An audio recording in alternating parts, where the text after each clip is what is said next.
ായിട്ട് പ്രയോഗിച്ചിട്ടുണ്ട് എന്നും അതുപോലെ തന്നെ ഗ്രീക്ക് ഭാഷയിൽ മനുഷ്യനെ കുറിക്കുന്നതിന് പുതിയ നിയമത്തിൽ 7 വാക്കുകൾ, മനുഷ്യന്റെ 7 അവസ്ഥകളാണ് ഗ്രീക്ക് ഭാഷയിൽ ഉള്ളത്. ആ 7 അവസ്ഥ: ഒരു ശിശു, അത് കഴിഞ്ഞ് ബാലൻ, അത് കഴിഞ്ഞ കുമാരനാകുന്നു, യുവാവ്, പുരുഷൻ, മൂപ്പൻ, വൃദ്ധൻ. അങ്ങനെ മനുഷ്യന്റെ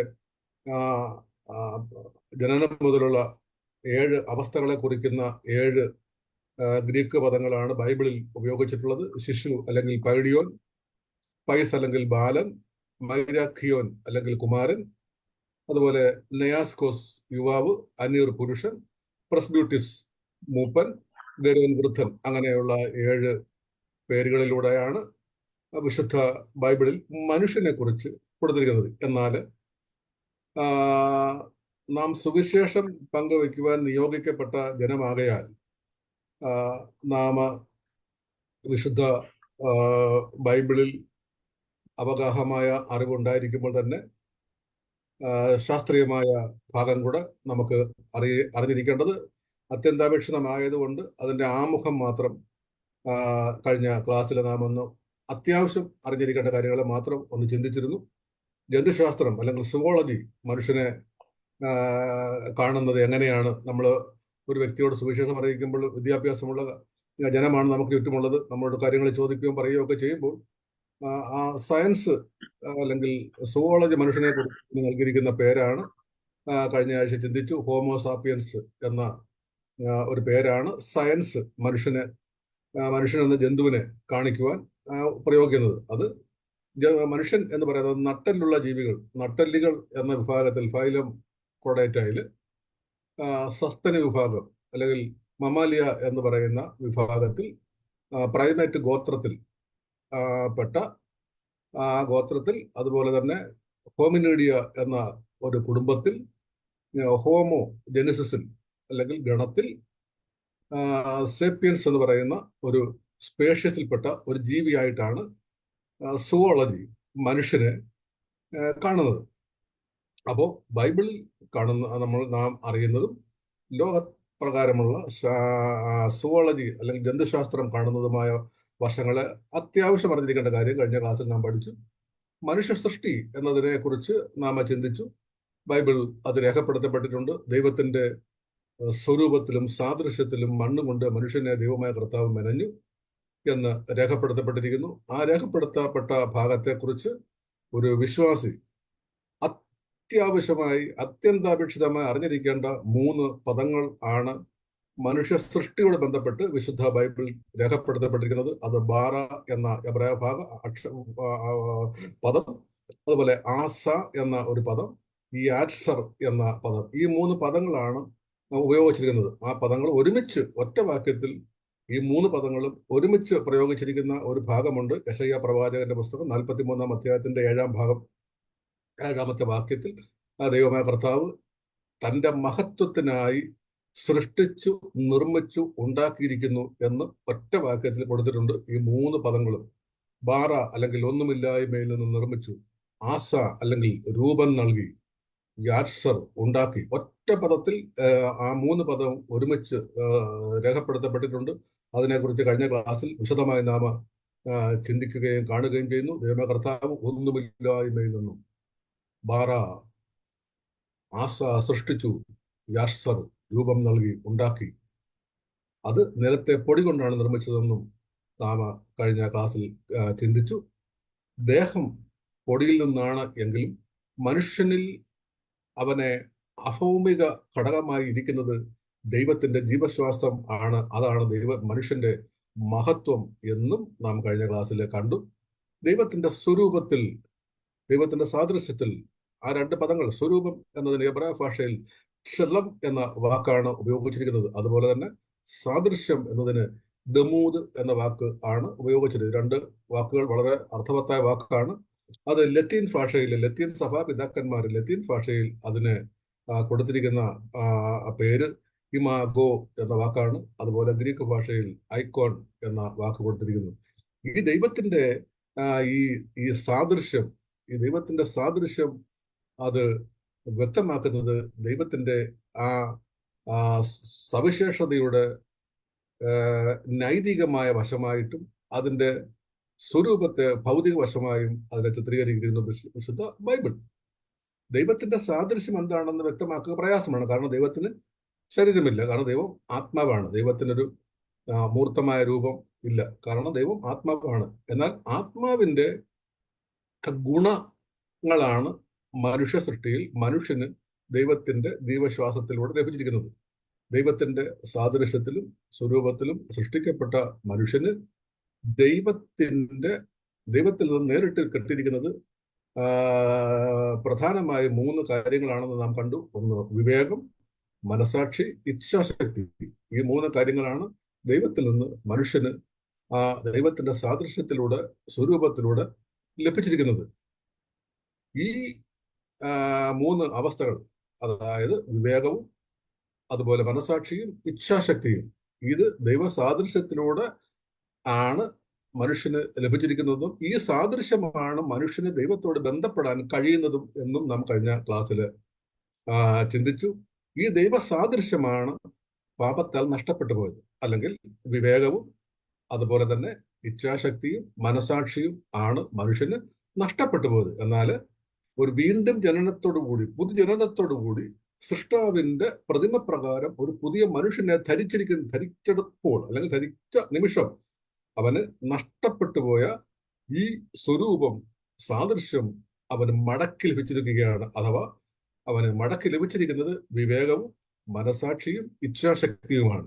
അവ വീണ്ടും ജനിച്ചിരിക്കുന്ന ഒരു ദൈവ പൈതലിന് അതുവരെ ഇല്ലാതിരുന്ന ദൈവ സാദൃശ്യത്തിന്റെ അല്ലെങ്കിൽ ദൈവത്തിന്റെ സകല സമ്പൂർണതയും അവന് തിരിച്ചു ലഭിച്ചിരിക്കുകയാണ്.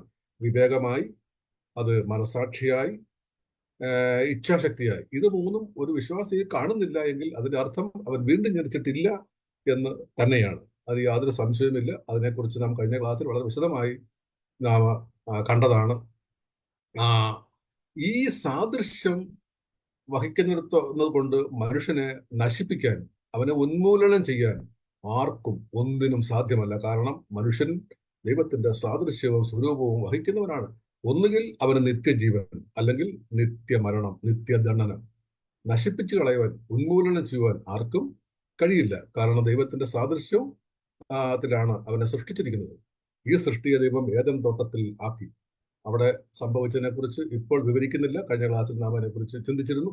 ആ വീഴ്ചയോടുകൂടി അവന് നഷ്ടപ്പെട്ടു പോയ അനുഭവം, ഈ സാദൃശ്യവും അതോടൊപ്പം ഉണ്ടായിരുന്ന അനുഭവങ്ങളും, ഒപ്പം അവന് പാപം ചെയ്യാനുള്ള വാസനയും, അല്ലെങ്കിൽ ആ വീഴ്ചയോടുകൂടി മനുഷ്യന് പാപം ചെയ്യാതിരിക്കാനുള്ള കഴിവ് നഷ്ടപ്പെട്ടു പോയി. കാരണം ഈ വിവേകം, ഈ മനസാക്ഷി, ഈ ഇച്ഛാശക്തി, ഇത് 3 അവന് വിനിയോഗിക്കാൻ കഴിയാതെ അവന് പാപം ചെയ്യാതിരിക്കാനുള്ള കഴിവ് നഷ്ടപ്പെട്ടു. അഥവാ പാപം ചെയ്യാതിരിക്കാനുള്ള കഴിവില്ലായ്മയായി അവന് മാറി. ഇതിനെ പാപാവസ്ഥ എന്നും ദുഷ്ടത, വഷളത്വം, മ്ലേച്ഛത എന്നൊക്കെ വേദപുസ്തകത്തിൽ ചിത്രീകരിക്കപ്പെട്ടിരിക്കുന്നു. മനുഷ്യൻ മണ്ണ് കൊണ്ട് നിറഞ്ഞ സൃഷ്ടിയാകയാൽ അവൻ പ്രകൃതിയോട് ബന്ധപ്പെട്ട മനുഷ്യനാണ്. മനുഷ്യൻ ഈ പ്രകൃതി നിയമങ്ങൾക്ക് വിധേയമാണെന്നും ഈ മനുഷ്യന്റെ ഭാഗതയമാണ് ഭൂമിയെ നിർണയിക്കുന്നതെന്നും മനുഷ്യന്റെ വീണ്ടെടുപ്പോടുകൂടി സകല സൃഷ്ടിയും പുനർസൃഷ്ടിക്കപ്പെടും, അല്ലെങ്കിൽ അതൊക്കെ അതിന്റെ ശരിയായ രൂപത്തിലേക്ക് വരും എന്ന് വരെയായിരുന്നു നാം പഠിച്ചത്. അല്ലെങ്കിൽ മനുഷ്യന്റെ വീണ്ടെടുപ്പോടുകൂടിയാണ് സകല സൃഷ്ടിയും അതിന്റെ ശരിയായ അനുഭവത്തിലേക്ക്, ആനന്ദത്തിലേക്ക് വരുന്നത് എന്ന് യെശയ്യാ പ്രവാചകന്റെ പുസ്തകത്തിലൂടെ നാം കാണുന്നുണ്ട്. ഇന്ന് നാം പഠിക്കാൻ പോകുന്നത് മനുഷ്യവർഗത്തിന്റെ ഏകത്വം, മനുഷ്യന്റെ ഏകത്വം എന്ന വിഷയമാണ് പഠിക്കുന്നത്. അടുത്ത ക്ലാസ്സിൽ നാം ദൈവത്തിന്റെ ഏകത്വത്തെക്കുറിച്ച് പഠിക്കും. ഈ ക്ലാസ്സിൽ നാം അല്പസമയമേ ഉള്ളൂ എങ്കിൽ പോലും നാം ദൈവത്തിന്റെ ഏകത്വം അല്ലെങ്കിൽ മനുഷ്യന്റെ ഏകത്വം എന്ന വിഷയത്തിലേക്ക് പോവുകയാണ്. മനുഷ്യവർഗം മുഴുവൻ ആദാമിൽ നിന്നാണ് ഉത്ഭവിക്കപ്പെട്ടത് എന്ന് വിശുദ്ധ ബൈബിൾ രേഖപ്പെടുത്തപ്പെട്ടിരിക്കുന്നു. ഉൽപ്പത്തി പുസ്തകം 1:27, 2:7, 22, അതുപോലെ 3:20, 9:19 തുടങ്ങിയ ഭാഗങ്ങളിൽ മനുഷ്യന്റെ ആ ഉൽപ്പത്തിയുടെ ഭാഗത്തെക്കുറിച്ച് വായിക്കുന്നുണ്ട്. അപ്പോസ്തലനായ പൗലോസ് അരയോപക കുന്നിൽ വെച്ച് വ്യക്തമാക്കുന്ന ഒരു സന്ദേശമുണ്ട്. ഇങ്ങനെയാണ് രേഖപ്പെടുത്തപ്പെട്ടിരിക്കുന്നത്: ഭൂതലത്തിലെങ്ങും കുടിയിരിപ്പാൻ അവൻ ഒരുത്തനിൽ നിന്ന് മനുഷ്യജാതിയൊക്കെയും ഉളവാക്കി എന്നാണ് അപ്പോസ്തല പ്രവൃത്തി 16:27 രേഖപ്പെടുത്തപ്പെട്ടിരിക്കുന്നത്. മനുഷ്യരെല്ലാവരും ഒരേ പിതാവിന്റെ മക്കളാകയാൽ അവരുടെ പ്രകൃതിയിൽ തന്നെ ഒരു ഏകത്വം നമുക്ക് കാണാൻ കഴിയും. ഭൂമിയിലെ സകല മനുഷ്യരും ഒരു ഏകത്വം, കാരണം ഏക പിതാവിന്റെ മക്കളാണ്. ഈ ജൈവശാസ്ത്രപരമായ ഈ ഏകത്വം ഏക മനുഷ്യന്റെ ലംഘനത്തിലൂടെ എല്ലാ മനുഷ്യരും പാപികളായി തീരുവാൻ കാരണമായി. അതാണ് ഏകത്വത്തിന്റെ പ്രത്യേകത. അതുകൊണ്ടാണ് ഏകനായ ക്രിസ്തുവിലൂടെ സകല മനുഷ്യർക്കും രക്ഷാമാർഗം ഒരുക്കപ്പെടുവാനുള്ള അടിസ്ഥാന കാരണമായി തീർന്നത്. ഇതാണ് മനുഷ്യവർഗത്തിന്റെ ഏകത്വത്തിന്റെ പ്രത്യേകത. അത് കറുത്തെന്നോ വെളുത്തതെന്നോ അല്ലെങ്കിൽ അതിന്റെ വർഗ വർണ്ണ വിവേചനങ്ങളൊന്നും അതിന് ബാധകമല്ല. ഈ ഏകത്വം ആണ് മനുഷ്യനെ സംബന്ധിച്ചിടത്തോളം അതിപ്രധാനമായിരിക്കുന്നത്. അതിനെ റോമാലേഖനത്തിന്റെ 5-ാം അധ്യായത്തിന്റെ 12 വാക്യം 19 വാക്യം ഒക്കെ അതിനെക്കുറിച്ച് വിശദീകരിക്കുന്നുണ്ട്. മനുഷ്യന് സഹജീവികളോട് ഉത്തരവാദിത്വം ഉണ്ടാകാനുള്ള ഒരു കാരണം ഈ ഏകത്വമാണ്.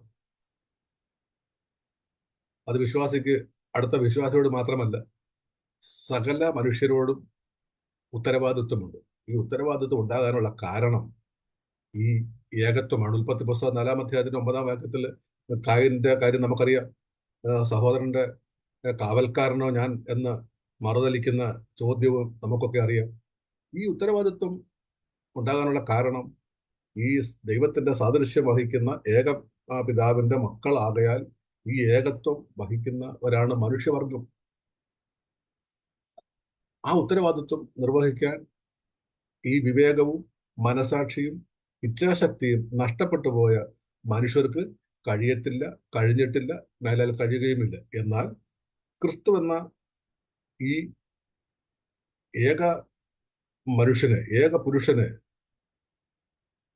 പുതു ജനനത്തോടുകൂടി ധരിച്ചിരിക്കുന്ന, അല്ലെങ്കിൽ ഇതൊക്കെ വീണ്ടും ജനനത്തിലൂടെ പ്രാപിച്ചിരിക്കുന്നു എന്ന് പറയുന്ന ഒരുവനിൽ ഇത് കാണുന്നില്ല എങ്കിൽ, അതുകൊണ്ട് പൗലോസ് പറയുന്നത് നിങ്ങൾ വിശ്വാസത്തിൽ തന്നെ ആയിരിക്കുന്നു എന്ന് നിങ്ങളെ തന്നെ ശോധന കഴിക്കാൻ പറയുന്നതിന്റെ അതിന്റെ കാതലായ വശം അവിടെ ആണ് ഇരിക്കുന്നത്. സകല ജനങ്ങളുടെയും ഭൂമിയിലുള്ള സകല ജനവർഗത്തിന്റെയും അവരുടെ സംസ്കാരങ്ങളുടെയും ഒക്കെ ചരിത്രം മനുഷ്യവർഗത്തിന്റെ ഏകത്വം വ്യക്തമാക്കുന്നതാണ്. ഭാഷകളുടെ പ്രഭവസ്ഥാനം അത് ഒന്നാണെന്ന് പൊതുവെ സകല ചരിത്രവും സകല അന്വേഷണവും അംഗീകരിക്കപ്പെട്ട വിഷയമാണ്. നോഹയുടെ പുത്രന്മാരിൽ നിന്നാണ് സെമിറ്റിക്, ഹാമറ്റിക് തുടങ്ങിയ ഭാഷാ ഗോത്രങ്ങൾക്ക് പേര് കിട്ടിയത് തന്നെ. ബാബേൽ ഗോപുരത്തെ സംഭവം നമുക്കറിയാം. ആ സംഭവവുമായിട്ട് ബന്ധപ്പെട്ടാണ് ഭാഷയുടെ വൈദഗ്ധ്യത്തിന്റെ ഒരു വിവരണം നമുക്ക് ലഭിച്ചിട്ടുള്ളത്. അത് വളരെ ശ്രദ്ധേയമായ ഒരു വിവരണമാണ്. ശരീരശാസ്ത്രവും അതുപോലെ മനഃശാസ്ത്രവും ഒക്കെ മനുഷ്യവർഗത്തിന്റെ ഏകത്വത്തെ തെളിയിക്കുന്ന സംഭവമാണ്. അതൊക്കെ നാം വളരെ വിശകലനമായി നാം മനസ്സിലാക്കിയിരിക്കേണ്ട ഒരു കാര്യമാണ്. അത് ഒരു വർഗത്തിലുള്ള ഒരു വ്യക്തിയുടെ രക്തം മറ്റു വർഗത്തിലുള്ള ഒരു വ്യക്തിക്ക് നൽകാം, ഒരു മനുഷ്യന് നൽകാം. അവനെ കറമ്പനെന്നോ വെളുമ്പനെന്നോ അല്ലെങ്കിൽ നീഗ്രോ എന്നോ ഒന്നും അവിടെ യാതൊരു വ്യത്യാസവും ഇല്ല. മനുഷ്യർക്ക് അവരുടെ അവയവങ്ങൾ അവരുടെ മാറ്റിവെക്കാം. മനുഷ്യന്റെ ശാരീരികമായ ഊഷ്മാവ്, അവന്റെ നാഡീസ്പന്ദനം, ഇതൊക്കെ എല്ലാ വർഗത്തിനും ഏതാണ്ട് ഒരുപോലെയാണ്. മനുഷ്യൻ ഒരുപോലെയാണ്. അവൻ ഏത് തരത്തിൽ ആയിരുന്നാലും, ഏത് രാജ്യത്തായിരുന്നാലും, ഏത് നിലവാരത്തിൽ ജീവിച്ചാലും അതിന് യാതൊരു വ്യത്യാസവുമില്ല. അതാണ് ഈ ഏകത്വത്തിന്റെ വലിയ ഒരു ഒരു ഒരു പ്രത്യേകത. അവരുടെ മാനസിക പ്രകൃതിയും ഒന്നും ഈ വർഗങ്ങൾക്ക് തമ്മിൽ ഒരു അന്തരവുമില്ല, ഒരു വ്യത്യാസവുമില്ല. അവന്റെ ആർത്തികൾ, മനുഷ്യന്റെ ആർത്തികളും അവന്റെ അഭിലാഷങ്ങളും ചോദനകളും വികാസങ്ങളും വികാരങ്ങളും സംവേദനങ്ങളും ഒക്കെ എല്ലാ മനുഷ്യർക്കും ഒരുപോലെയാണ്. അവിടെ വർഗ വിവേചനം ഒട്ടുമേ ഇല്ല.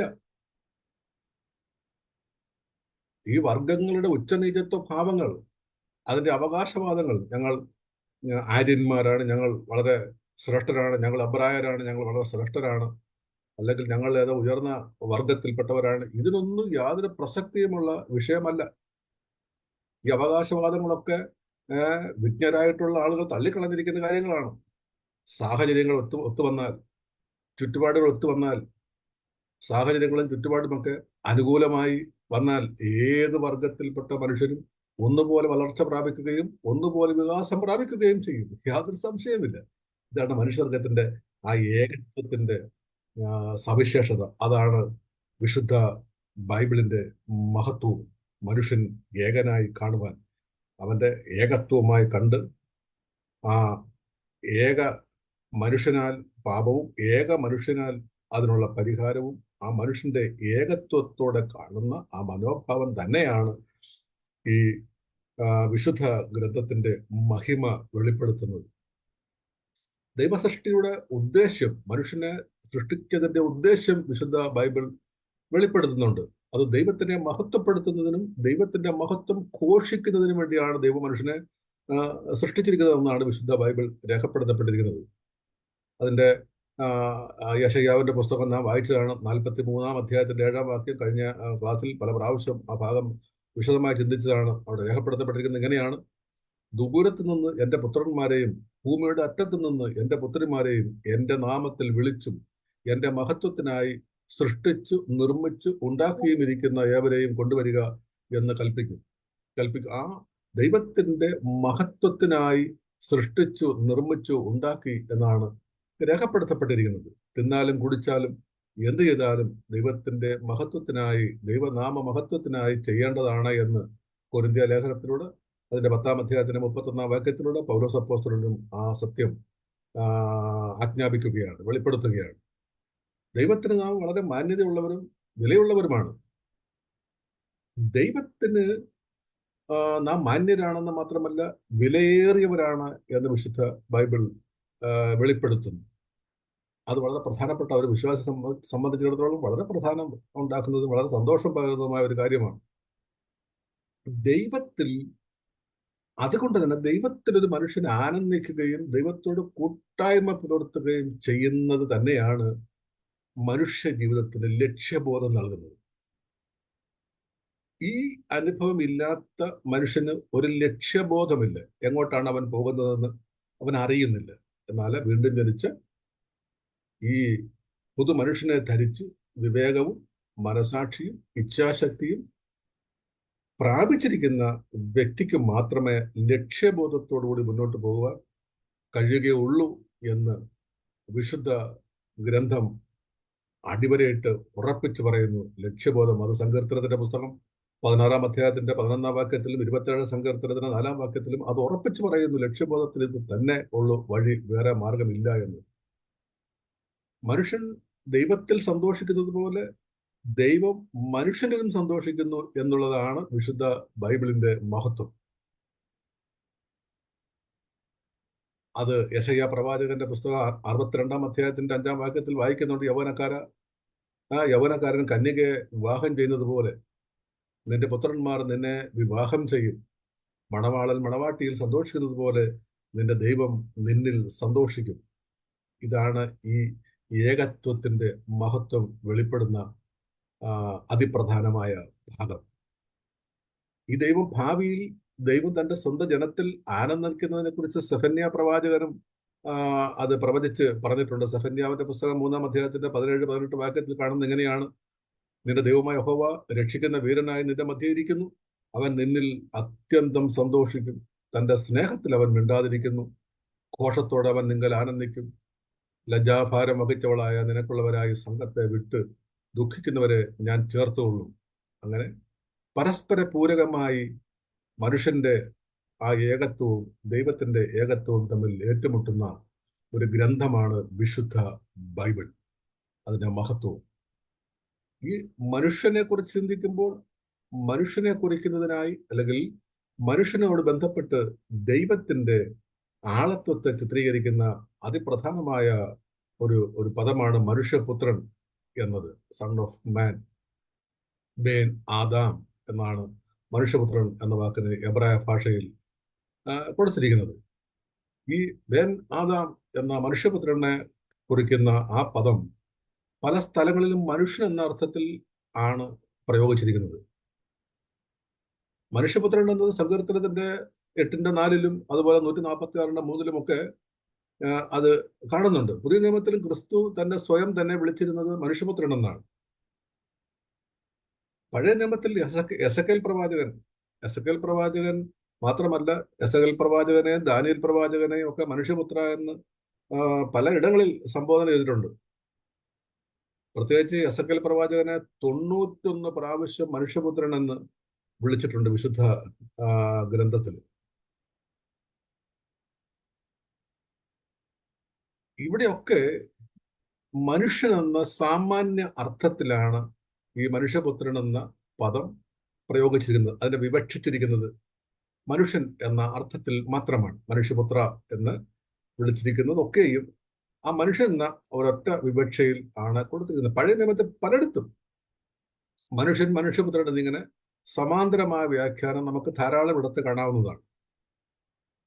പല ഭാഗങ്ങളിലും സങ്കീർത്തനം 8:4 സംഖ്യാപുസ്തകം 23:19 സങ്കീർത്തന പുസ്തകം 80:17 ഒക്കെ നമുക്ക് കാണാൻ പറ്റുന്ന കാര്യമാണ്. മനുഷ്യനെ മർത്യനെ നീ ഓർക്കേണ്ടതിന് അവൻ എന്ത്, മനുഷ്യപുത്രനെ സന്ദർശിക്കേണ്ടതിന് അവൻ എന്തുമാത്രം. അപ്പൊ മനുഷ്യനെയും പ്രയോഗിക്കുന്നതിന് മനുഷ്യപുത്രൻ എന്ന പദം അത് സമാന്തരമായി തന്നെ ഈ പദം വളരെ ഇടങ്ങളിൽ അത് രേഖപ്പെടുത്തപ്പെട്ടിട്ടുണ്ട്. അപൂർവമായ ചില സന്ദർഭങ്ങളിൽ മാത്രം ഈ എബ്രായ പദത്തെ മനുഷ്യൻ എന്ന് മാത്രം തർജ്ജമ ചെയ്തിട്ടുണ്ട്. അത് ഇയ്യോബിന്റെ പുസ്തകം 25:6 യെശയ്യാ പ്രവാചകന്റെ പുസ്തകം 51:12 ഒക്കെ മനുഷ്യനെന്ന് മാത്രം തർജ്ജമ ചെയ്ത് പോയിട്ടുമുണ്ട്. ഈ ദൈവപുത്രൻ എന്നതുപോലെ തന്നെ മനുഷ്യപുത്രൻ എന്നതും ക്രിസ്തുവിനോട് ബന്ധപ്പെടുത്തി വേദ പഠിതാക്കളെന്ന അല്ലെങ്കിൽ ദൈവശാസ്ത്രത്തില് പ്രയോഗിക്കുന്ന പേര് ഈ മനുഷ്യപുത്രൻ എന്നതും ദൈവപുത്രൻ എന്നതും ആ ക്രിസ്തുവിനോട് ബന്ധപ്പെടുത്തി പ്രയോഗിക്കുന്നത് നമുക്ക് പഠിക്കുന്ന വിഷയമാണ്. മനുഷ്യരുടെ പ്രതിനിധി എന്ന നിലയിലാണ് ക്രിസ്തുവിനെ മനുഷ്യപുത്രനായി ചിത്രീകരിക്കുന്നത്. മനുഷ്യന്റെ ഒരു പ്രതിനിധിയായി.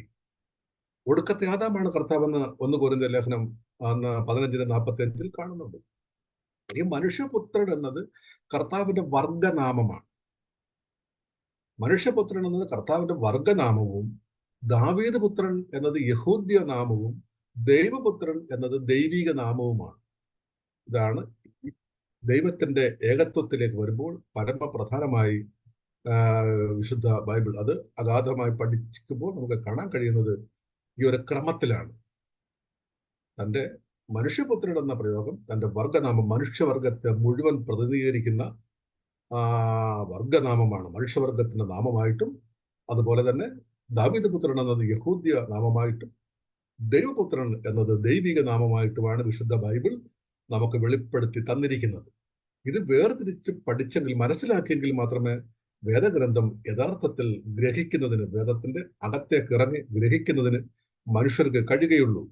അതിനെ വെള്ളിയെപ്പോലെ അന്വേഷിച്ച് നിക്ഷേപങ്ങളെപ്പോലെ തിരയുന്ന ഒരു വ്യക്തിക്ക് മാത്രം അതിനകത്ത് കാണുവാൻ കഴിയുന്ന വലിയ രഹസ്യങ്ങൾ, ഇത് വലിയ രഹസ്യങ്ങളുടെ ഒരു ഭണ്ഡാരമാണ്. അതിനകത്തേക്ക് ഇറങ്ങുക എന്നുള്ളതാണ് ഒരു പഠിതാവിനെ സംബന്ധിച്ചിടത്തോളം പ്രധാനമായിരിക്കുന്ന കാര്യങ്ങൾ. നമ്മുടെ വേദപഠന ക്ലാസ്സുകളിൽ അതിനുള്ള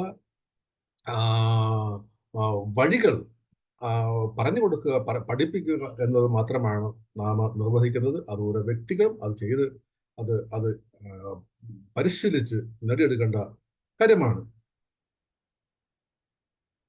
യഹൂദ്യമായ എല്ലാ പരിമിതികളെയും ലംഘിച്ചുകൊണ്ടാണ് മനുഷ്യവർഗത്തിന് മുഴുവൻ രക്ഷ പ്രദാനം ചെയ്തത്. യഹൂദ്യന്റെ എല്ലാ പരിമിതികളും, പഴയ നിയമത്തിലെ യഹൂദ്യ പരിമിതികളൊക്കെ ലംഘിച്ചുകൊണ്ട് മനുഷ്യപുത്രൻ എന്ന ഒരു സംജ്ഞയിലൂടെ, ഈ പേര് സൂചിപ്പിക്കുന്നതിലൂടെ മനുഷ്യവർഗത്തിന് മുഴുവൻ രക്ഷ പ്രദാനം ചെയ്യുന്ന അനുഭവമാണ് നമുക്ക് രേഖപ്പെടുത്തപ്പെട്ട് ലഭിച്ചിരിക്കുന്നത്.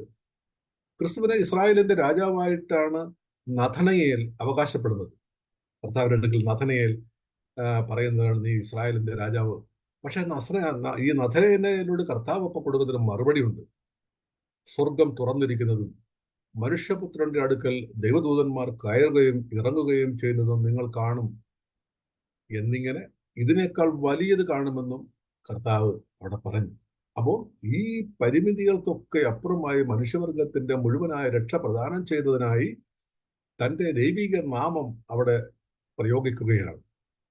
മനുഷ്യവർഗത്തെ പ്രതികരിക്കുന്നത് കൊണ്ട് അവൻ മനുഷ്യവർഗത്തിന്റെ വർഗനാമം പ്രയോഗിക്കുകയാണ് മനുഷ്യപുത്രൻ എന്ന പാപം. പല സന്ദർഭത്തിലും മനുഷ്യപുത്രൻ എന്ന പ്രയോഗം യേശുവിന്റെ ആ ദൈവത്വത്തെ വെളിപ്പെടുത്തുന്നതായിട്ടാണ് പുതിയ നിയമത്തിൽ രേഖപ്പെടുത്തപ്പെട്ടിരിക്കുന്നത്. മനുഷ്യപുത്രൻ എന്ന നിലയിൽ ക്രിസ്തു പാപം ക്ഷമിക്കുന്നവനാണ്, പാപം ക്ഷമിക്കുന്നവനാണ് എന്ന് നിയോഗിക്കപ്പെട്ടിരിക്കുന്നുവെന്നും അതിന് അധികാരമുള്ളവനാണെന്നും മത്തായി സുവിശേഷം 9-ാം അധ്യായത്തിന്റെ 6-ാം വാക്യത്തിൽ കാണുന്നു. മാത്രമല്ല അവൻ ന്യായം വിധിക്കുവാൻ യോഗ്യനാണെന്ന് യോഹന്നാന്റെ സുവിശേഷം 5-ാം അധ്യായത്തിന്റെ 27-ാം വാക്യത്തിൽ കാണുന്നു. മാത്രമല്ല അവൻ ആ അധികാരം ഉള്ള ദൈവമാണെന്ന് രേഖപ്പെടുത്തപ്പെട്ടിരിക്കുകയാണ്. ന്യായപ്രമാണം വ്യാഖ്യാനിക്കുവാനുള്ള അവകാശം ഈ ദൈവപുത്രന് മനുഷ്യപുത്രൻ എന്ന നിലയിൽ ഉണ്ട് എന്ന് തൻ്റെ പ്രഭാഷണങ്ങളിലൂടെ നമുക്ക് കാണാൻ കഴിയുന്നുണ്ട്. തൻ്റെ സ്വന്തം ജീവൻ പാപപരിഹാരമായി നൽകിയത് മത്തായി സുവിശേഷം 20-28 രേഖപ്പെടുത്തപ്പെട്ടിരിക്കുന്നു. മാത്രമല്ല അധർമ്മികളെ കൂട്ടിച്ചേർക്കുവാൻ ദൂതന്മാരെ അയക്കുന്നതും ഈ മനുഷ്യപുത്രൻ തന്നെയാണ് എന്ന് മത്തായി സുവിശേഷത്തിന്റെ തന്നെ നാം കാണുന്നുണ്ട്. 13-ാം അധ്യായത്തിന്റെ 41-ാം വാക്യത്തിൽ അധർമ്മികളെ കൂട്ടിച്ചേർക്കാൻ ദൂതന്മാരെ അയക്കുന്നത് മനുഷ്യപുത്രൻ തന്നെയാണ്. അതുപോലെ തന്നെ തന്റെ തേജസ്സിന്റെ സിംഹാസനത്തിൽ ഇരിക്കുന്നതും മനുഷ്യപുത്രൻ തന്നെയാണ് എന്ന് മത്തായി സുവിശേഷത്തിന്റെ തന്നെ 19-ന്റെ 28-ലും 25-നും 31-ലും ഒക്കെ കാണുന്നുണ്ട്. വീണ്ടും വരുന്നതും ഈ മനുഷ്യപുത്രൻ തന്നെ ആണ് എന്ന് മത്തായി സുവിശേഷം തന്നെ 24-ാം അധ്യായത്തിലെ 44-ാം വാക്യത്തില് 26-ാം അധ്യായത്തിന്റെ 64-ാം വാക്യത്തില് ഒക്കെ ഈ മനുഷ്യപുത്രന്റെ ആ വ്യക്തിപ്രഭാവത്തെ മനുഷ്യവർഗത്തെ പ്രതിനിധീകരിക്കുന്ന ദൈവിക നാമമായി അതൊക്കെ കാണാൻ കഴിയുന്നുണ്ട്. മനുഷ്യപുത്രൻ എന്ന നിലയിൽ തന്നെയാണ് ഈ എല്ലാ സംഭവങ്ങളും രേഖപ്പെടുത്തിയിരിക്കുന്നത്. ദാനിയേൽ പ്രവചനത്തിൽ പറയുന്നത് പോലെ താൻ മനുഷ്യപുത്രനാണെന്നും ആകാശമേഘങ്ങളെ വാഹനമാക്കി വരുമെന്നും താൻ പ്രഖ്യാപിച്ചപ്പോൾ മഹാപുരോഹിതൻ ഒരു ആരോപണം ഉന്നയിക്കുന്നുണ്ട്. മഹാപുരോഹിതൻ ക്രിസ്തുവിന്മേൽ ദൈവദൂഷണമാണ് ആരോപിക്കുന്നത്, അല്ലെങ്കിൽ താൻ ദൈവമാണ് എന്ന് നേരിട്ട് കർത്താവ് പറയുന്ന രംഗമാണ് ആ വിസ്താര സമയം. മഹാപുരോഹിതനടുക്കൽ ഈ ക്രിസ്തു എന്ന ചോദ്യത്തിന് മുൻപിൽ കൊടുക്കുന്ന മറുപടി വളരെ അർത്ഥവത്തായ, യഹൂദന് കേട്ടുനിൽപ്പാൻ കഴിയാത്ത ഒരു പുരോഹിതന്, പ്രത്യേകിച്ച് മഹാപുരോഹിതന് കേട്ടുനിൽപ്പാൻ കഴിയാത്ത ഒരു പച്ചയായ മനുഷ്യൻ വന്നുകൊണ്ട് പറയുകയാണ്, താൻ മനുഷ്യപുത്രൻ ആയ താൻ ആകാശമേഘങ്ങളെ വാഹനമാക്കി വരും. അയ്യോ, ദൈവമാണ് മേഘങ്ങളെ വാഹനമാക്കി സഞ്ചരിക്കുന്നത്, ദൈവമാണ്, ഞാൻ ദൈവമാണെന്ന് നേരിട്ട് പറഞ്ഞപ്പോൾ അവൻ ദൈവദൂഷണം ആരോപിച്ച് തന്നെ ക്രൂശിക്കുന്നതിനായി ഏൽപ്പിച്ചു കൊടുക്കുന്നതായി നാം അവിടെ കാണുന്നുണ്ട്. യേശുവിന്റെ ക്രൂശീകരണത്തിന്റെ ഭാഗത്തേക്കൊക്കെ പോകുമ്പോൾ നമുക്ക് ആ ഭാഗം വിശദമായിട്ട് പഠിക്കാമെന്ന് കരുതുന്നു. സുവിശേഷങ്ങൾക്ക് പുറത്ത് അപ്പോസ്തല പ്രവർത്തികൾ ഒരിടത്ത് മാത്രമേ ഈ പദം നമുക്ക് കാണാൻ പറ്റുന്നുള്ളൂ. അത് അപ്പോസ്തല പ്രവൃത്തി 7-ന്റെ 56-ാം വാക്യത്തിലാണ്. അതുപോലെ വെളിപ്പാട് പുസ്തകത്തിൽ 2 നമുക്ക് ഈ പദപ്രയോഗം കാണാൻ പറ്റുന്നുണ്ട്. അത് വെളിപ്പാട് 1-ന്റെ 13-ലും 14-ന്റെ 14-ലും ഈ മനുഷ്യപുത്രൻ എന്ന പദത്തിൽ ഈ ദൈവത്വത്തെ സംഗ്രഹിച്ച് നൽകിയിരിക്കുന്നത് നമുക്ക് കാണാൻ കഴിയുന്നുണ്ട്. പൗലോസിന്റെ ലേഖനങ്ങളിലും മറ്റു ലേഖനങ്ങളൊന്നും ഈ പേര്, ഈ മനുഷ്യപുത്രൻ എന്ന പദം നമുക്ക് കാണാൻ പറ്റുന്നില്ല.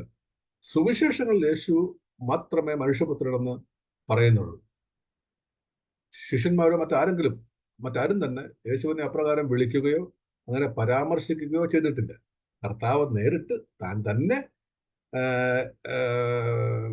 പരാമർശിച്ചിരിക്കുന്ന ഈ മനുഷ്യവർഗത്തിന്റെ ഏകത്വത്തെ മൊത്തമായി വഹിക്കുന്ന ഈ പേര് താൻ തന്നെ നേരിട്ട് പ്രയോഗിച്ചിരിക്കുന്ന അതിപ്രധാനമായ പേരാണ്.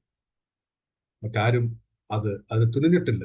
തന്റെ മഷിഹാത്വത്തെ വെളിപ്പെടുത്തുന്നതിനായി മനുഷ്യപുത്രൻ എന്ന ആ ഔദ്യോഗിക നാമം അത് വ്യക്തമായി ദാനിയേൽ പ്രവാചകന്റെ പുസ്തകം 7-ന്റെ 13-ൽ യേശു സ്വീകരിച്ചതായിട്ട് നമുക്ക് കാണാൻ കഴിയുന്നുണ്ട്. അത് വ്യക്തമായി ആ ഭാഗത്ത്, ആ വാക്യത്തിൽ രേഖപ്പെടുത്തപ്പെട്ടിട്ടുമുണ്ട്. നാം അതിനെക്കുറിച്ചും അതിന് മുൻപത്തെ ക്ലാസ്സിൽ നാം അതിനെക്കുറിച്ച് അല്പമായി ചിന്തിച്ച് കടന്നുപോയ ഒരു വിഷയമാണ് ഈ മനുഷ്യപുത്രന്റെ ആ പേരിനോട് ബന്ധപ്പെട്ട കാര്യങ്ങൾ. അനേക പണ്ഡിതന്മാർ അതിനെ അംഗീകരിക്കാത്ത, അല്ലെങ്കിൽ അതിനെ സ്വീകരിക്കപ്പെടാത്തവരും ധാരാളമായിട്ട് നമ്മുടെ ഇടയിൽ ഉണ്ട്. ഈ ദൈവത്തിന്റെ ഈ ഏകത്വം കുടികൊള്ളുന്ന പുതിയ നിയമ വിശ്വാസി, വീണ്ടും ജനിച്ച ഒരു ഭക്തൻ, ദൈവത്തിന്റെ സാദൃശ്യം, ദൈവത്തിന്റെ സ്വരൂപം മടക്കി ലഭിച്ച വ്യക്തി. ഏദൻ തോട്ടത്തിൽ വെച്ച് നഷ്ടപ്പെട്ടു പോയ ഈ ദൈവത്തിന്റെ സ്വരൂപം, ദൈവത്തിന്റെ സാദൃശ്യം, നാം അതിനെ തേജസ് നഷ്ടപ്പെട്ടു, ആത്മീയ മരണം സംഭവിച്ചു എന്നൊക്കെ ഒഴുക്കം മട്ടിൽ പറഞ്ഞങ്ങ് പോകും. എന്നാൽ ആ ഒഴുക്കം മട്ടിൽ പറഞ്ഞു പോകുന്നതിനപ്പുറമായി അവിടെ സംഭവിച്ച ആ ദൈവത്തിന്റെ സാദൃശ്യം, ദൈവത്തിന്റെ സ്വരൂപത്തിൽ നിന്ന് മണ്ണിലേക്ക് നേരിട്ട് പകർന്നു ലഭിച്ച ആ ദൈവത്തിന്റെ സർവസമ്പൂർണതയും ഈ ദേഹരൂപത്തിൽ വസിച്ചിരുന്ന മനുഷ്യന് അത് അവന്റെ അനുസരണ കേടുമുഖാന്തരമായി നഷ്ടപ്പെട്ടു പോയതിനെ പുതിയ മനുഷ്യനെ ധരിക്കുന്നത് പോലെ ധരിച്ചിരിക്കുന്ന ഭൂമിയിലെ ഏറ്റവും അനുഗ്രഹിക്കപ്പെട്ട,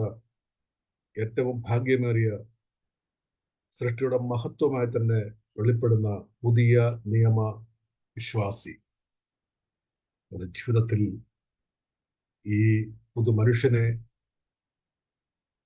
ആ ധാരണത്തിലൂടെ ലഭിച്ചിരിക്കുന്ന ദൈവത്തിന്റെ സകല സമ്പൂർണതയും അവന്റെ സ്വരൂപത്തിന്റെ സകല സവിശേഷതകളും വിവേകമായി, അത് മനസാക്ഷിയായി, ഇച്ഛാശക്തിയായി, ആ ഇച്ഛാശക്തിയാണ് നമുക്ക് കാണാൻ കഴിയാത്തത്, ഈ മനസാക്ഷിയാണ് നമുക്ക് കാണാൻ കഴിയാത്തത്, ഈ വിവേകമാണ് നമുക്ക് കാണാൻ കഴിയാത്തത്.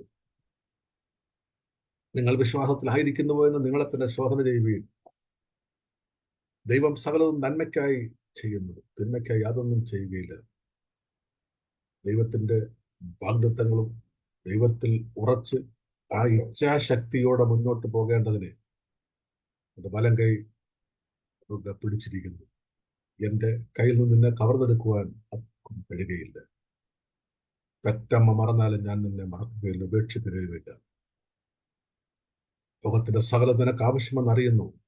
നീ എവിടെ പാർക്കും, എന്ത് ഭക്ഷിക്കും, ഉറങ്ങും, ഒന്നും നീ ചിന്തിച്ചിട്ട് കാര്യമില്ല. നീ വിചാരപ്പെടുന്നത് കൊണ്ട് യാതൊന്നും സാധ്യമല്ല. എന്നെ പിരിഞ്ഞ് നിങ്ങൾക്ക് യാതൊന്നും ചെയ്യുവാൻ കഴിയുകയില്ല. തലയിലെ മുടി പോലെ എണ്ണപ്പെട്ടിരിക്കുന്നു. ഒന്ന് നിലത്ത് വീഴണമെങ്കിൽ ഞാൻ അറിയാതെ സംഭവിക്കുകയില്ല. ഈ ധൈര്യവും ബലവുമാണ് ഇച്ഛാശക്തിയോടെ മുന്നോട്ട് പ്രയാണം ചെയ്യുവാൻ നമുക്ക് ബലം, അകത്തെ മനുഷ്യനെ ബലപ്പെടുത്തുന്നത്.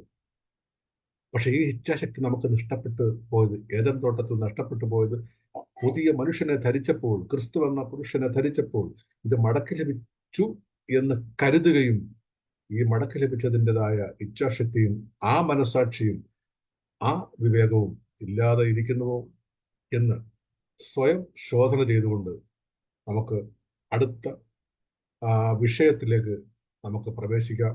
അത് ദൈവത്തിന്റെ ഏകത്വം ആണ്. മനുഷ്യന്റെ ഏകത്വത്തിന്റെ ആ പ്രാരംഭമായ പടി മാത്രം ഞാൻ ഓർപ്പിച്ച് നിർത്തുകയാണ്. അതിന്റെ വിശദീകരണത്തിലേക്ക് പോയാൽ പലപ്പോഴും അത് പലർക്കും ഇഷ്ടപ്പെടാതെ വന്നു എന്ന് വരാം. എന്നാൽ ഈ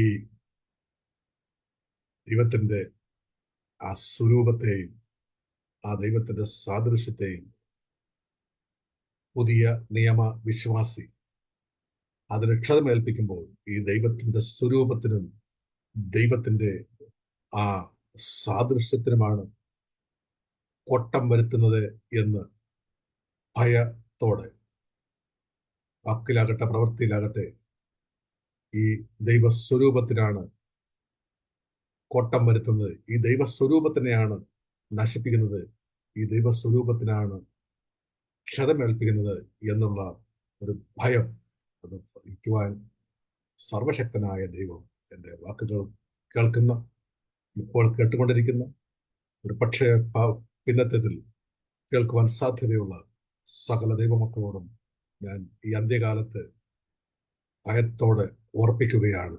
നീ ഒരു സാധാരണക്കാരനല്ല, ദൈവത്തിന് വിലയേറിയവനും ദൈവത്തിന്റെ സാദൃശ്യവും ദൈവത്തിന്റെ സ്വരൂപവും ആ സ്വരൂപത്തിന്റെയും സാദൃശ്യത്തിന്റെയും സകല സമ്പൂർണതയും മടക്കി ലഭിച്ച അതിശ്രേഷ്ഠ ഭാഗ്യവാനാണ്. അതിന് കോട്ടം വരാതെ വിവേകത്തോട്, മനസാക്ഷിയോട്, ഇച്ഛാശക്തിയോട് മുന്നോട്ട് ഈ ക്രിസ്തുവിന്റെ കാലടികൾ പിന്തുടരുവാൻ തന്റെ ക്രൂശെടുത്ത് അനുഗമിച്ച് ലോകം തരാത്ത സമാധാനം അനുഭവിച്ചുകൊണ്ട് സാധാരണ പെന്തക്കോസ്തുകാരൻ അനുഭവിക്കുന്ന സമാധാനമല്ല, ലോകം കണ്ടിട്ടില്ലാത്ത, കാണാൻ കഴിയാത്ത ദൈവത്തിന്റെ സമാധാനത്തിന്റെ തികഞ്ഞ അളവിൽ അനുഭവിച്ചുകൊണ്ട് ദൈവത്തെ പിൻപറ്റുവാൻ സർവശക്തനായ ദൈവം ഹല്ലേലൂയ സ്നേഹത്തോടെ സഹിഷ്ണുതയോടെ കരത്തിൽ മുറുകെ പിടിച്ച് മുന്നോട്ട് നയിക്കുന്നുണ്ട്. യാതൊന്നിനെയും കണ്ട് ഭ്രമിച്ചു പോകേണ്ട കാര്യമില്ല. ഇച്ഛാശക്തിയോടെ, വിവേകത്തോടെ, നിർമ്മല മനസ്സാക്ഷിയോടെ മുന്നോട്ട് ദൈവ സ്വഭാവം ഉൾക്കൊണ്ട് മുന്നോട്ട് പോയി ആ രാജ്യം എത്തിപ്പിടിപ്പാൻ സർവശക്തനായ ദൈവം ശബ്ദം കേൾക്കുന്ന സകല ദൈവമക്കൾക്കും ഭാഗ്യം നൽകട്ടെ, കൃപ നൽകട്ടെ എന്ന് പ്രാർത്ഥിച്ചുകൊണ്ട് ഇന്നത്തെ ക്ലാസ് ഞാൻ വേഗത്തിൽ അങ്ങ് വെക്കുകയാണ്. അടുത്ത ആഴ്ചയിലെ ദൈവത്തിന്റെ ഏകത്വത്തെ തുടങ്ങി നമുക്ക് മുന്നോട്ട് പോകാം. പ്രാർത്ഥനയോടെ നമുക്ക് ദൈവം അനുവദിക്കുന്നെങ്കിൽ കടന്നു വരാം. കർത്താവ് നമ്മെ ഒരുമിച്ച് സഹായിക്കട്ടെ. ഉദ്യമത്തിന് പിന്നിലായിരിക്കുന്ന ദൈവഭക്തന്മാരെ ദൈവം ധാരാളം സഹായിക്കട്ടെ, അനുഗ്രഹിക്കട്ടെ എന്ന് പ്രാർത്ഥിക്കുന്നു. എനിക്ക് വേണ്ടിയും പ്രാർത്ഥിക്കണമേ എന്ന് അപേക്ഷിക്കുന്നു. Praise the Lord. കർത്താവിന്റെ തന്നെ തിരുനാമം വാഴ്ത്തപ്പെടുമാറാകട്ടെ. ഇന്ന് അനുഗ്രഹമേറിയ ഈ രാത്രിയിൽ ദൈവത്തിന്റെ വചന പഠനത്തോട് ബന്ധപ്പെട്ട് മനുഷ്യന്റെ ബന്ധങ്ങളെക്കുറിച്ചും മനുഷ്യന്റെ അവസ്ഥയെക്കുറിച്ചും മനുഷ്യന്റെ ഏകത്വവും മനുഷ്യന്റെ സൃഷ്ടിപ്പിനെ കുറിച്ചും സുവിശേഷത്തിൽ മാത്രം ദൈവപുത്രനെന്ന് പറയുന്നു എന്നും അതിന്റെ മഷികാത്വവും വെളിപ്പെടുത്തുന്നതായ ആ വലിയ ദൈവത്തിന്റെ ഏകത്വത്തെക്കുറിച്ചുള്ളതായ വലിയ പഠനം ഇന്ന് രാത്രിയിൽ പ്രിയപ്പെട്ട കർത്തൃഭൃതിലൂടെ കേൾപ്പാത്ത ഗുണമിടയെ തീർന്നുവല്ലോ. കേട്ട വചനം നമ്മുടെ ജീവിതത്തില് അത് സുവിശേഷ പ്രവർത്തന മേഖലകളില് ശുശ്രൂഷകളില് എല്ലാവരും അനുഗ്രഹമായി തീരുവാൻ സ്വർഗത്തിലെ ദൈവത്തിന്റെ പരിശുദ്ധാത്മാവിന്റെ സാന്നിധ്യം ഇന്ന് രാത്രി നാം അനുഭവിച്ചറിയുവാൻ, തുടർന്നുള്ള ശുശ്രൂഷകളിൽ അനുഭവിച്ചറിയുവാൻ ഇതിന്റെ ദാസനെയും ഇത്തരത്തിൽ കൊണ്ടും ദൈവത്തിന്റെ നമുക്ക് ഒരുമിച്ച് പ്രാർത്ഥിക്കാം. ഇന്ന് രാത്രിയിൽ കടന്നു വന്നതായ ഏവരെയും സ്വർഗത്തിലെ പിതാവോട് അനുഗ്രഹിക്കട്ടെ. അധികാരതയോടെ ദൈവനെ ശുശ്രൂഷിച്ച പ്രിയ കർത്തൃപ്രതിനെ ദൈവോട് അനുഗ്രഹിക്കട്ടെ. തുടർന്നുള്ളതായ ക്ലാസ്സുകളിലൊക്കെ ദൈവത്തിന്റെ പരിശുദ്ധാത്മാവിന്റെ നിറവോടെ ദൈവത്തിന്റെ ഏകത്വത്തെ കുറിച്ച് പഠിക്കുവാൻ സ്വർഗം സഹായിക്കണം, അനുഗ്രഹിക്കുമാറാകണം. മുഖാന്തരമായി തീർന്നതായ ട്രിനിറ്റി പ്രയർ മിനിസ്ട്രിയും അതിന്റെ പ്രവർത്തനങ്ങളും അതിന്റെ ചെയർമാൻ മറ്റ് ഔദ്യോഗികമായ നിലവാരങ്ങൾ നിൽക്കുന്നതായ എല്ലാ ചുമതലക്കാരെ ഇന്ന് രാത്രിയിൽ ഓർത്ത് പ്രാർത്ഥിക്കുന്നു. 2024 പ്രകാരം കർത്താവെ ദൈവനെ പഠിപ്പാൻ കർത്താവ് സാവകാശം കൂടെ ഭൂമിയിൽ ഒരുക്കിയല്ലോ. ദൈവകരങ്ങളിലേക്ക് ഏൽപ്പിച്ച് പ്രാർത്ഥിക്കുകയാണ്. കർത്താവ് തുടർന്നും ദിവ്യ മശാനത്തിന് മറവ് ഞങ്ങൾ മറിയട്ടെ. പൊന്നുകരങ്ങളിലേക്ക് ഏൽപ്പിക്കുന്നു. ഇപ്പോൾ ഞങ്ങൾ പിരിയുന്നു. കൃപ കൂടിയിരിക്കണം. സകല മഹത്വവിന്റെ യേശുവിനായി പ്രാർത്ഥന കേടുന്ന സ്തോത്രം. യേശു ക്രിസ്തുവിന് തന്നെയുള്ള നാമത്തിൽ തന്നെ. ആമേൻ, ആമേൻ. കർത്താവായ യേശു ക്രിസ്തുവിന്റെ കൃപയും സ്നേഹവും ആശ്വസിപ്പിക്കുകയും വഴി നടത്തുകയും ചെയ്യുന്ന പരിശുദ്ധന്മാരുടെ കൂട്ടായ്മയും സഹവാസവും കാവലും സംരക്ഷണവും ഇന്ന് രാത്രി ദൈവനെ പഠിപ്പിച്ചതായ തന്റെ ദാസനോടും തന്റെ മിനിസ്ട്രിയോടും ട്രിനിറ്റിയുടെ പ്രയർ മിനിസ്ട്രിയോടും അതിന്റെ പ്രവർത്തനങ്ങളോടും നേതൃത്വം വഹിക്കുന്ന എല്ലാ പ്രിയമുള്ളവരോടും ഇന്ന് രാത്രി ദൈവനെ ശുശ്രൂഷിച്ച ദൈവനെ കേട്ടതായ ഏവരോടും കർത്താവിന്റെ മുഖത്തെ പ്രക്ഷിതവരെ മുതൽ നീക്കും മാറാത്ത കൃപയുണ്ടാക്കുമാറാകട്ടെ. ആമേൻ. ഈ രാത്രി ജയനിധമത്തിൽ സ്തോത്രം ചെയ്യാം. ഹല്ലേലൂയ, ഹല്ലേലൂയ, ഹല്ലേലൂയ. ആമേൻ. കർത്താവാൻ യേശുവേ വേഗം വരണമേ. താങ്ക് യു സാറേ, താങ്ക് യു. അനുഗ്രഹമേറിയ ക്ലാസ്. അനുഗ്രഹമേറിയ ക്ലാസ്. Okay, okay. എളിവനെ ഓർത്ത് പ്രാർത്ഥിക്കണേ. തീർച്ചയായിട്ടും കണ്ടിട്ടില്ല, നമുക്ക് ദൈവം എന്ന് വെച്ചാൽ കാണാം. Okay, thank you. Phone number എനിക്കൊന്ന് അയച്ചു തന്നേരം. എന്റെ വാട്സപ്പിനകത്തില് ഒന്ന് അയച്ചു തന്നേരം ഫോൺ നമ്പർ. വിളിക്കാം. Thank you. Okay, thank U.